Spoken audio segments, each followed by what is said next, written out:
Okay, before we move into our next little activity here, I want to ask you guys, give you guys an opportunity to keep telling me what are some things you think about when describing a story. Does anyone else have any other words or key details they would use to describe a story? What else do you guys want to focus on when describing a story?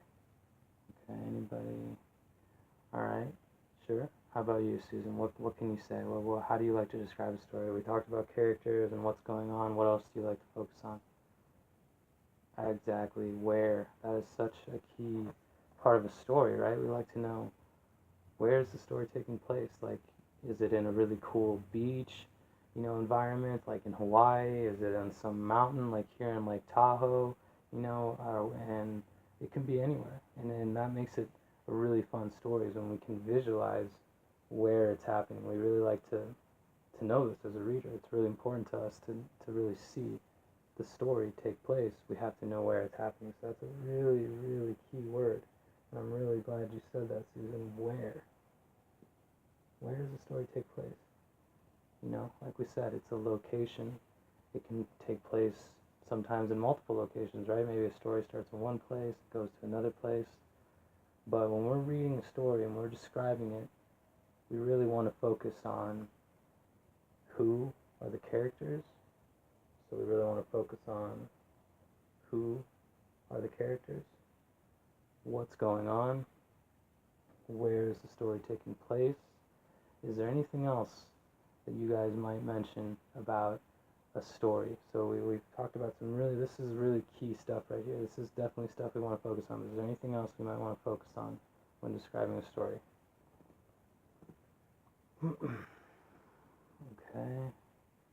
Alright, so one thing I wanted us to focus on, there's going to be a couple things. Do I have a hand? Okay, perfect.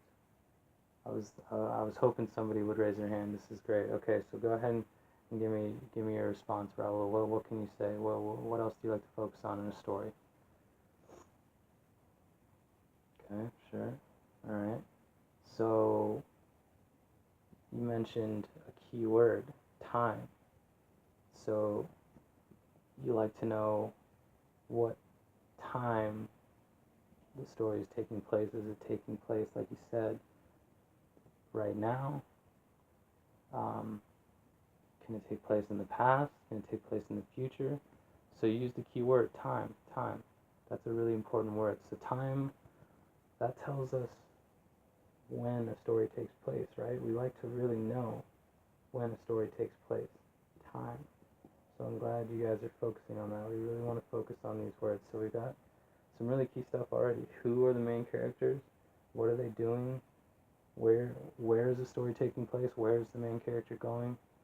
When is the story taking place? What time is the story taking place? Because you know how sometimes when we read stories, it's like an old, folklore tale, like something like a fable from many years ago. It just seems like it took place hundreds of years ago, right? We've read stories like that where it just seems like it took place a long time in the past. And then you'll read stories where it takes place in the future. You'll read a lot of stories that obviously take place in the present. So this is great, guys. This is exactly what I wanted us to start talking about. And you guys are doing a great job. We want to focus on some of these keywords, and we're going to keep this list going. We're going to keep moving on. But for now, I just wanted to get some ideas from you guys before we move into our next activity. And our next activity is going to be a little video I'm going to show you guys that describes some of these key questions. This is already the beginning of our list. Who, what, where, when.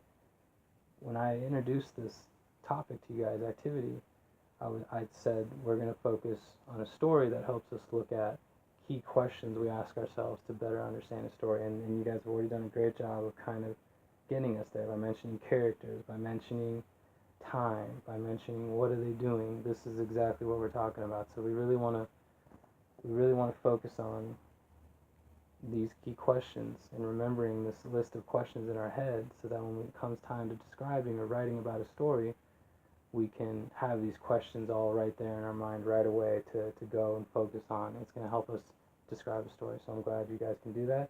Right now we're going to transition into that video. It's going to show you guys some images that go with some of these key questions to help kind of cemented in your mind what these things start to look like. And there's going to be a couple more questions, but this is a great start.